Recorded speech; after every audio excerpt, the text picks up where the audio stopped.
Hello, welcome to Company and Partnership Law class.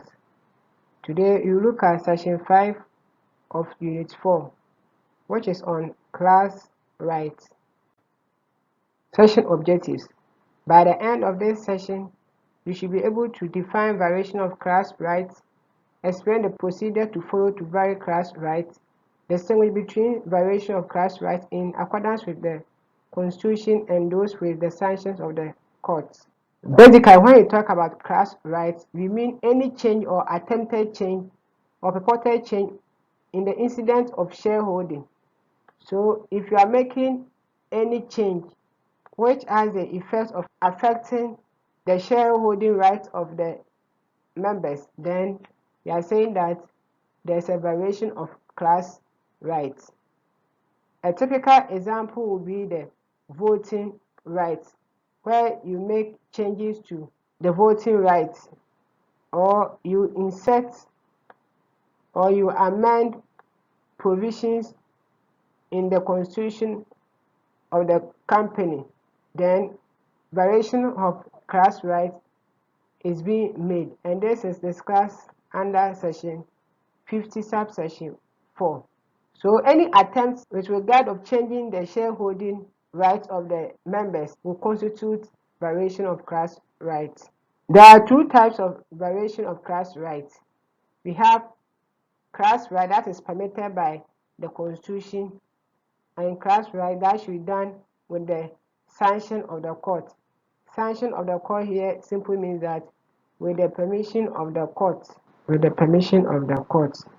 So basically, if you are talking about class sanction of the court, then it means that you need the permission of the court to carry on such variation. Let's now deal with variation in accordance with the Constitution. Section 50 subsection 1 of Act 992 provides that where at any time the shares of a company are divided into different classes, the right attached to a class shall not be varied unless otherwise expressly provided for in the Constitution. What this means is that the company cannot vary any right attached to the shares or the right attached to various shares in each of the classes. Before they can do so, the Constitution must give room for the company to do so. So it means that if you want to alter the right attached to each class of shares, then you have to find from your Constitution whether the Constitution permits you to do so. If the Constitution does not permit you to do so, there is a way you can go about it. Now, you first of all pass special resolution to amend. You pass special resolution to amend the Constitution so that it will give you way to insert in the Constitution a provision that allows you to vary the class rights and modify the terms as well. This is provided in section 50 subsection 3 of Act 992. Here, the basic understanding is that you can only vary the class rights, the right attached to each of the classes in terms of their shareholding, only if it is provided in the Constitution. That if the Constitution permits you to do so. However, if the Constitution does not permit you to do so, then what you do is that you pass special resolution. Remember, special resolution is 3/4 of those who are entitled to vote in that particular decision.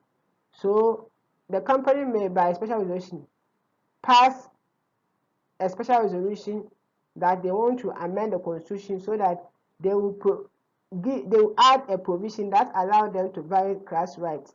So by passing the special resolution, you give the opportunity is provided for you to amend the Constitution. You amend by inserting a provision that allows you to vary class rights or modify the terms. Now, an amendment requires the prior written consent of the holders of at least 3/4 of the issued shares. So it means that if you want to amend, then you need the consent of 3/4 of the issued shares of each class or the sanction of special resolution. remember, special resolution is also 3/4 of the holders of shares of each class and shall be a variation of class right for each. So that is what you are saying. If you have class A, B, C, then what you are saying that you need at least the priority concern of those in group A. You need their consent 3/4. Same in group B. You need 3/4. You need 3/4 of the people to agree. If you're able to get it, then you are free to go. But if you don't get it, you cannot proceed. Then you have to fall on the another provision, which is the sanction of the court. Now, with variation with the sanction of the court, with the permission of the court, the law provides that where the Constitution expressly forbid variation of class rights. So we are saying that if the Constitution stipulates that you cannot vary class rights or contain a provisions that forbid or prevent amendments as well, then in respect of the variation of right, the right shall not be varied or the provision shall not be amended. So either the right or the provision. So the right or the provision that prevents the company from amending. You can't do that unless before you do that, you apply to the court for sanction, which I said it is the permission from the court under a scheme arrangement in accordance with section 239.